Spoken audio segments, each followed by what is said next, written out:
Whoa. Icky. There. Oh, Meg, you're such a pig. Meggie, here.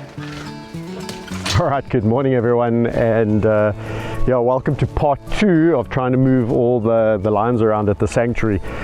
Part 1 was scuppered by a problematic vehicle. The vehicle was leaking water and was going to overheat.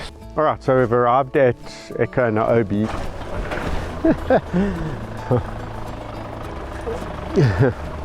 Hello, my girls.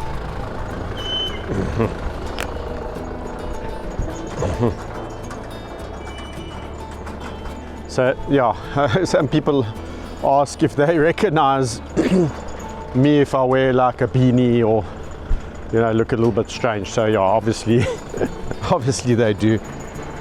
They are not stupid. Hello, my girlie. Yes.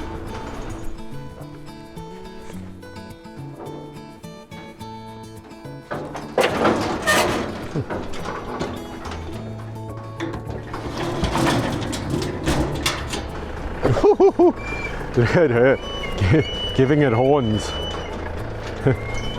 telling Thor's group off, saying bye, I don't want to be your neighbor anymore. She really doesn't like them. Happy to be leaving. You really don't like those neighbors, eh? Yeah. All right, we're going to be moving them down to the very first camp.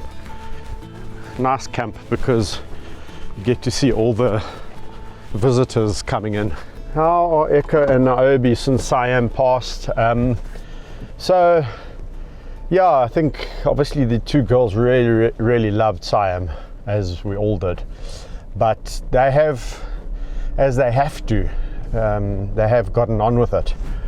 I've actually found them to be a little bit more affectionate lately. So in the last 5 to 6 months, I found, especially Echo, Naobi's always been quite affectionate.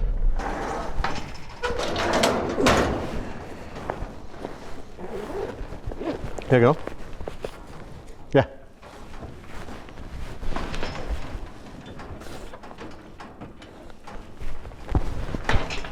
Yeah. Yeah.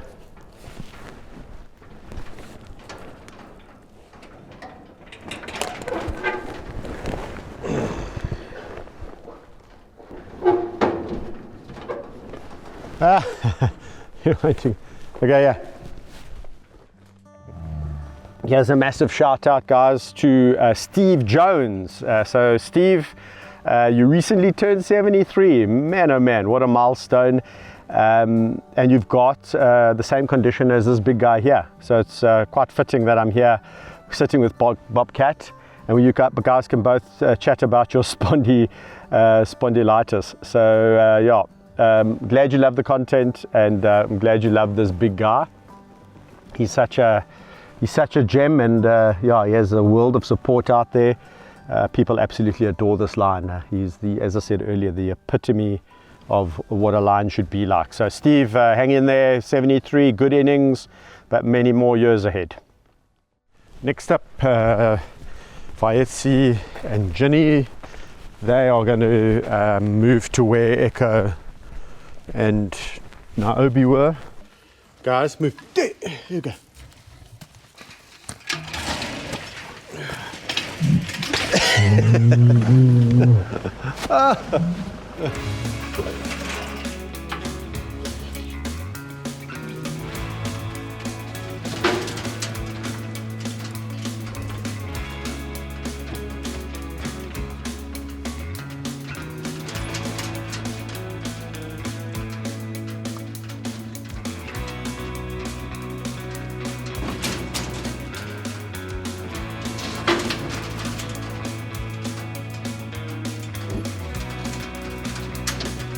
So definitely no problems with their jumping skills.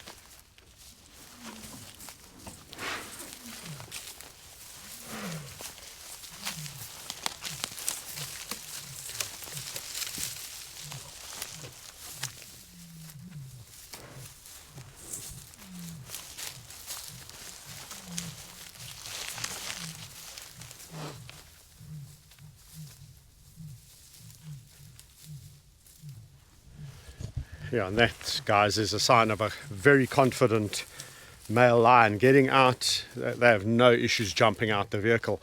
But there he goes, and immediately he's sniffing the ground where Echo and Niobe have been. He's grimacing, he's taking that smell in, and then he's going to different bushes and trees around this camp, and he's marking them like any confident male lion would. Whereas Miss Muffet over there, Ginny, is also sniffing, but what she's really after is the meat that would typically throw for the other lions. So there is meat scattered around here that I was throwing for Echo and Niobe, and as they wander around this enclosure, they're going to find that meat, and that's going to be a reward. So that's again part of the enrichment.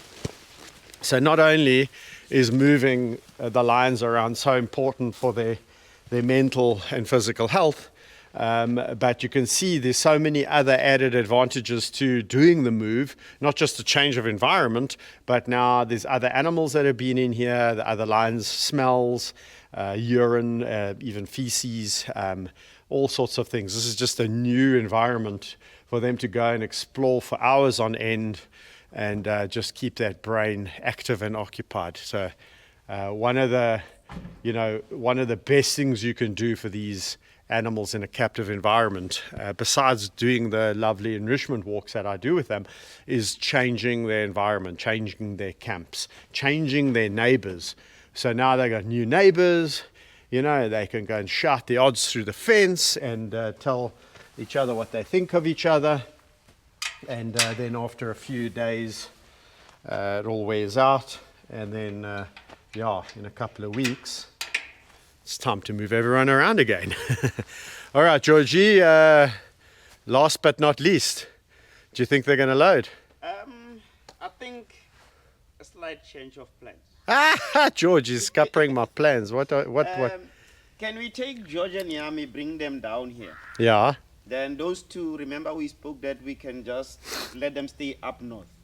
Yes, correct. So we can take George and Yami out of North 3 and take those two up to North, where George and Yami up to North 3. To North 3. Okay. Apparently George and Yami put in a complaint to George saying they're not happy in this camp. They don't like their neighbors. Those hyenas keep them up at night partying. They have parties till all hours of the morning, giggling and laughing. So, I did say to George and Yami, well, they are laughing hyenas. So, what are they meant to be doing? And then they said, yeah, that's fine, but not to all hours of the morning like they've been doing. There we go. Yeah. Okay. He tries to stick his big face in my bag. Not gonna happen.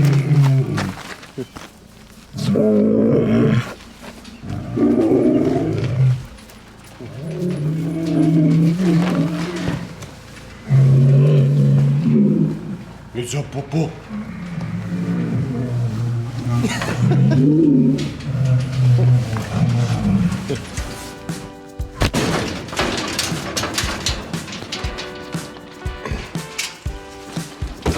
Yeah.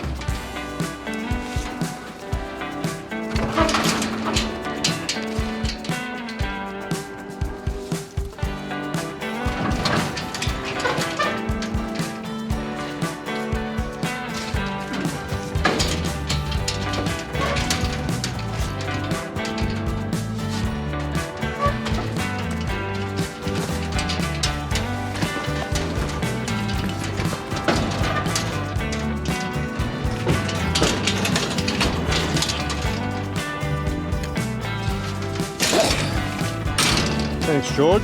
Can you move your big butt?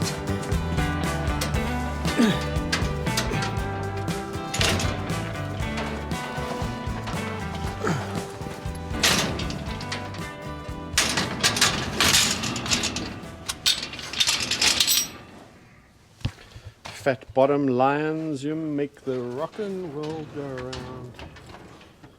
Yeah, so no problems there. I mean, as you can see the way George climbs in, and he's probably the most compromised lion in the sanctuary in terms of hind limb strength.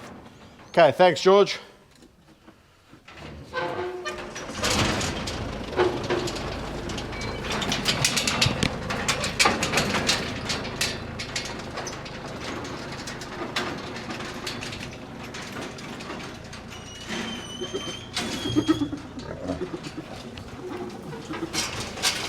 See?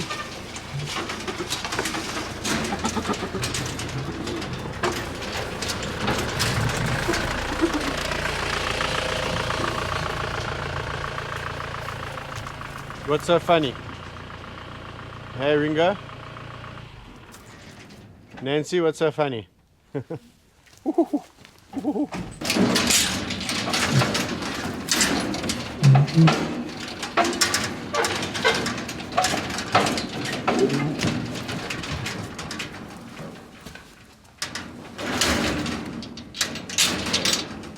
Okay, now we try our utmost to move Bongani and Suja. Let's see if they want to move. But as I said before, guys, if they don't want to move, no problem. No one's forced to do anything they don't want to do.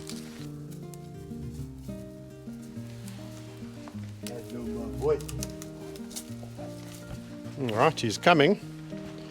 Let's see. Yeah.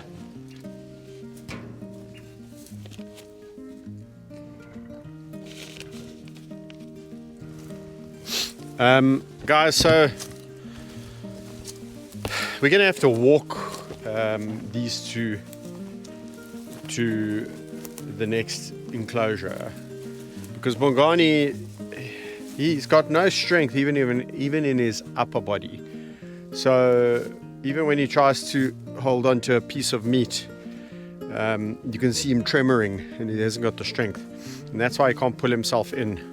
So even if we put a ramp here, and even if he thought the ramp was safe, he wouldn't even have the strength to walk up that ramp. So it's going to be a better bet to walk these lions via a corridor to the next camp, which I think that's what we're going to do. Okay, so we're going to leave it there, and we'll build that corridor.